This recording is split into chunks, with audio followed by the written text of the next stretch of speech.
আসসালামু আলাইকুম ভিউয়ার্স, আশা করি আলহামদুলিল্লাহ আপনারা সবাই ভালো আছেন। আজকে তৈরি করে দেখাচ্ছি চুই ঝাল দিয়ে গরুর মাংস রান্না। তো আশা করছি আপনাদের কাছে রেসিপিটা ভালো লাগবে। আর চুই ঝাল কিন্তু এখন শুধু দক্ষিণাঞ্চলে না, ঢাকায়ও অনেক জায়গায় অনেক মশলার দোকানে পাওয়া যাচ্ছে।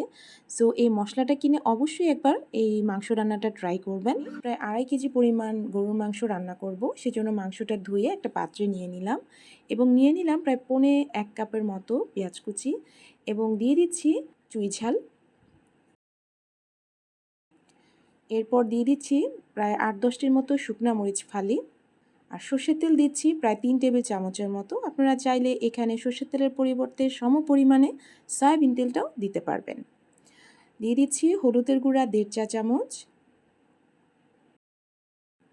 ধনিয়ার গুঁড়া 1/2 চা চামচ, মরিচের গুঁড়া 1/2 চা চামচ, লবণ স্বাদ মতো, আদা রসুন বাটা দিচ্ছি 3 টেবিল চামচ।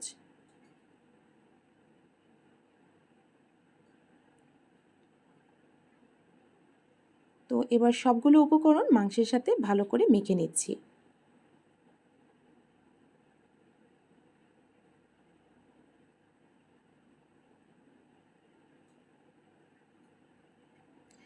মাংসটা মেখে নেওয়া হয়ে গেছে। এবার প্রায় 1.25 কাপের মতো পানি আমি হাতে যে মশলাগুলো লেগেছিল সেটা ধুয়ে দিয়ে দিলাম। আর কষানোর মধ্যে কিন্তু আমি এখন আর কোনো বেশি পানি দেব না। এই পানিটা দিয়েই আমি চুলায় বসিয়ে দিচ্ছি। আর এখন কিছু গোটা মশলা দিচ্ছি। দিচ্ছি দারচিনি, থেতো করে নেওয়া এলাচি এবং সামান্য অল্প একটু জয়ত্রী এবং জয়ফল গুঁড়া। এখানে 1/2 চা চামচের থেকেও একটু অল্প পরিমাণে আছে।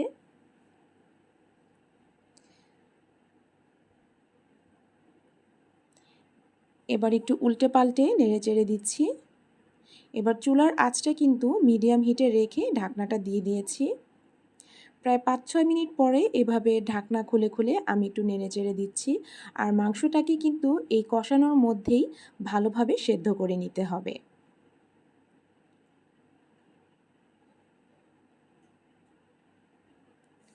একটু সময় নিয়েই কিন্তু কষাতে হবে।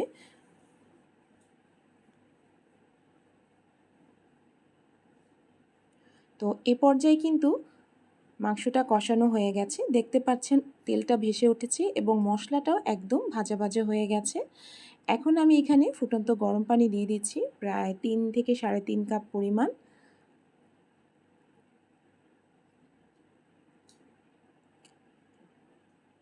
যেহেতু মাংসটা আমি ভুনা করব, তো অতিরিক্ত ঝোল রাখবো না, সো সেটা বুঝেই কিন্তু আমি পানিটা দিয়েছি। এবার ভালোভাবে একটু নেড়েচেড়ে চুলার আঁচটা মিডিয়াম টু লো হিটে দিয়ে ঢাকনা দিয়ে ঢেকে রাখবো এবং অপেক্ষা করব ঝোলটা একটু ঘন হয়ে যাওয়া পর্যন্ত।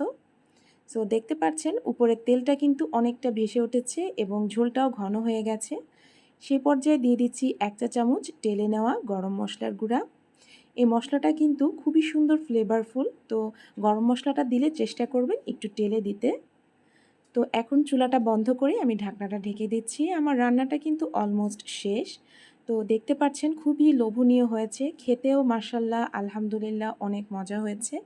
তো আপনারা অবশ্যই এই মশলাটা কিনে এই রান্নাটা ট্রাই করবেন। আশা করছি আপনাদের কাছে ভালো লাগবে।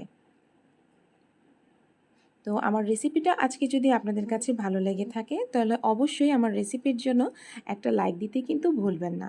আর কমেন্ট বক্সে আমাকে জানাবেন যে আমার রেসিপিগুলো আপনাদের কাছে কেমন লাগে। তো ভালো থাকবেন, সুস্থ থাকবেন। আবারও চলে আসব আপনাদের মাঝে নতুন আরও কোনো রেসিপি নিয়ে। ততক্ষণের জন্য আল্লাহ হাফেজ।